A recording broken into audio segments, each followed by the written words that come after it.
हरिओम प्रिय दर्शकों, यदि आपकी धनु राशि या धनु लग्न है तो इस वीडियो को पूरे ध्यान से देखिएगा, समझिएगा। इस वीडियो में हम समझने वाले हैं कि अब जो ग्रह स्थितियों में परिवर्तन होने जा रहा है उसका क्या प्रभाव आपको मिलने वाला है। अब 23 सितंबर 2024 को बुध का परिवर्तन होने जा रहा है। तो 24 सितंबर से आपके जीवन में बुध का क्या प्रभाव देखने को मिलने वाला है, ये 23 सितंबर से लेके और 10 अक्टूबर तक अपनी ही स्वराशि में, उच्च की राशि में बुध गोचर करेंगे। और ये बुध का गोचर काल बड़ा महत्वपूर्ण है, क्योंकि देखा जाए तो बुध आपके मैरिज लाइफ और आपके कर्म के अधिपति बनते हैं और आपके कर्म भाव में ही गोचर करेंगे। और ये बुध का परिवर्तन कई तरह के फल देगा, क्योंकि कई योग बनने जा रहे हैं, जैसे कि बुधादित्य योग बनने जा रहा है, जड़त्व योग बनने जा रहा है, मंगल की भी दृष्टि है, राहु की भी दृष्टि है, गुरु की भी दृष्टि है। तो कई ग्रहों की दृष्टि है और योग भी बन रहे हैं, दुर्योग भी बन रहे हैं, राजयोग दुर्योग दोनों बन रहे हैं। और रही बात जैसे जड़त्व योग बना या जड़ बुद्धि योग बना, तो इसमें ये भी बात समझने की होगी कि जैसे राहु और केतु जिस राशि में बैठते हैं वैसा फल देते हैं। तो ये बुध की ही राशि में बैठे हुए हैं केतु, इसलिए इसका प्रभाव कुछ अलग रहेगा, यानी कि बहुत ज़्यादा समस्याएं क्रिएट नहीं हो पाएंगे। तो आइए समझते हैं कि इसका फल आपको क्या मिलने वाला है। प्रिय दर्शकों, ये बुध का परिवर्तन आपके जीवन में, आपके करियर में बड़े बदलाव ला सकता है, करियर में चेंज ला सकता है, कुछ पॉजिटिव चेंज ला सकता है। और साथ में आप यदि कोई भी, अब समझिए कि आपने इंटरव्यू दिया है या देना चाहते हैं, तो इन सब के लिए भी एक अच्छा मौका है, जिससे यदि आप प्रयासरत हैं, बार बार इंटरव्यू दे रहे, सफलताएं नहीं मिल रही, तो इस समय प्रयास करना चाहिए। और आप घर, गाड़ी, बंगला कोई भी चीज़ें लेना चाहते हैं उसके लिए भी सही समय है, इस समय आप ले सकेंगे और इसके योग संयोग आपको देखने को मिलने वाले हैं। आपका कोई अपना मित्र आपको सहयोग कर सकता है, आप कोई जान पहचान का व्यक्ति आपका सहयोग कर सकता है, जिससे आपके काम बन सकते हैं।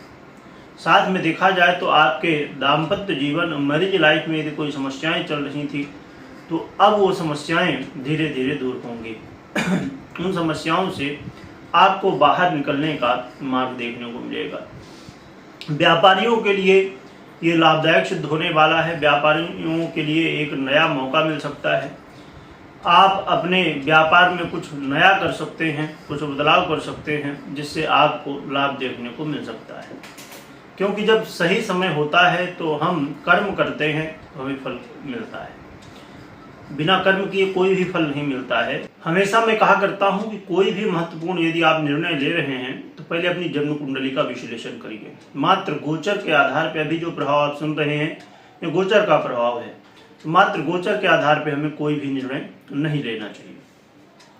प्रिय दर्शकों, देखा जाए तो आपके जीवन में यदि आप पार्टनरशिप में कोई भी काम कर रहे हैं तो वहां पर भी आपको लाभ मिलने वाला है, या आप पब्लिक से संबंधित कोई काम करते हैं तो यहाँ पर भी सफलताएं आपको मिलने वाली हैं। तो देखा जाए तो ये जो योग संयोग बनने वाले हैं तो इसका प्रभाव आपके लिए काफ़ी ज़्यादा लाभदायक सिद्ध हो रहा, परंतु कुछ स्थितियां हैं, क्योंकि जैसे कि आपने देखा कि मंगल की भी दृष्टि है, केतु के साथ बैठे हैं, राहु की दृष्टि है, तो इसलिए आपको कोई भी काम करना है तो पूरा उसका जो नियम हो, जो सिस्टम हो, उसके साथ में करना है। क्योंकि यहाँ पर बुधादित्य योग भी बना है और सूर्य शब्द के प्रतीक हैं, राहु और केतु का प्रभाव भी है, तो आपको भ्रमित करने की स्थिति पैदा हो सकती है। तो इसलिए जो भी काम करें तो पूरे नियम के साथ एक सिस्टम पहले बनाएं कि ऐसे ऐसे करना है।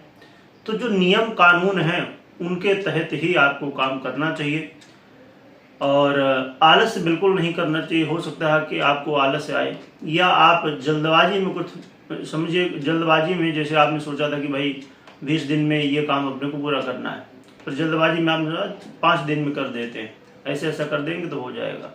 क्योंकि देखिए जीवन में कोई भी शॉर्टकट नहीं होता। आपको जीवन में सफल होना तो मेहनत करना होगा, थोड़ा समय देना होगा, तभी हम कोई एक लंबा समय चलने वाला काम कोई हो तो उसको खड़ा कर सकते हैं।